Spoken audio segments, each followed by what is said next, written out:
Eh ben non, c'est le souci, c'est qu'on n'a pas beaucoup de suivi quand on fait des formations comme ça, mis à part sur des parcours, ou quand on a des parcours où c'est facilement sur un an, on voit l'évolution.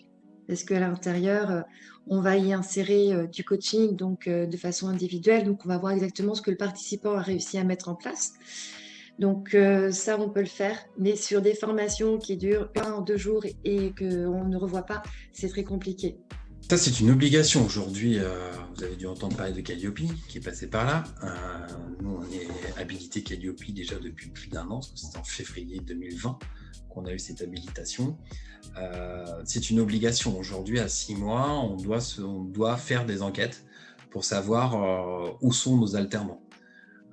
La dernière enquête qui a été réalisée, c'est 90% de nos alternants étaient en situation d'emploi ou en poursuite d'études. Donc ça, c'est une bonne statistique qu'on espère conserver dans le temps. Donc voilà, donc à 6 mois, après, évaluer purement, on ne peut pas. Si l'alternant il n'est plus à l'ESA, voilà, déjà, il faut arriver à les joindre. Quand ils n'ont pas changé de numéro de téléphone, s'ils ne répondent pas à leur mail. Donc ça, c'est une autre problématique qui prend beaucoup de temps. Voilà. On a une personne aujourd'hui à l'ESA qui est dédiée à cette mission, justement sur le réseau, ce qu'on va dire le réseau des anciens, entre guillemets, parce qu'il restera jeune. J'ai pour particularité de proposer un suivi suite à ces formations.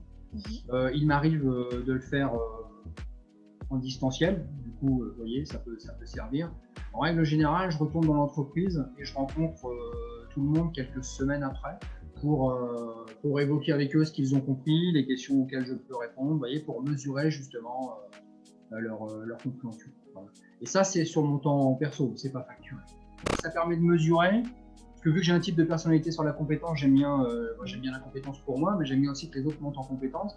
Donc du coup, ça me permet de mesurer si j'ai été bon, en fait. Oui. Voilà, tout simplement.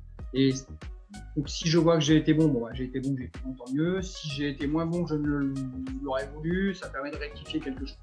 Voilà.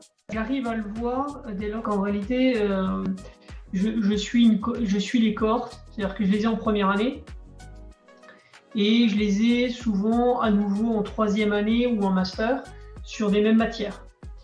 Et donc là, forcément, je réutilise des savoirs qu'ils ont vus avant.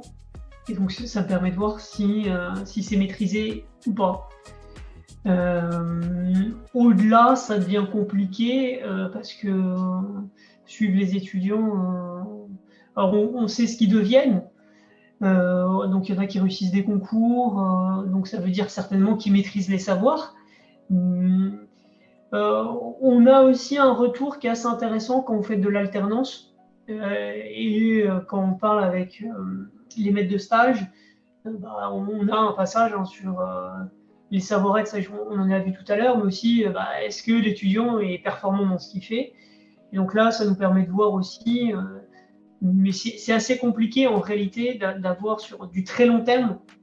Je sais que aujourd'hui, ça commence au primaire, collège, lycée, ils ont, et nous aussi on va l'avoir bientôt, des cahiers de compétences.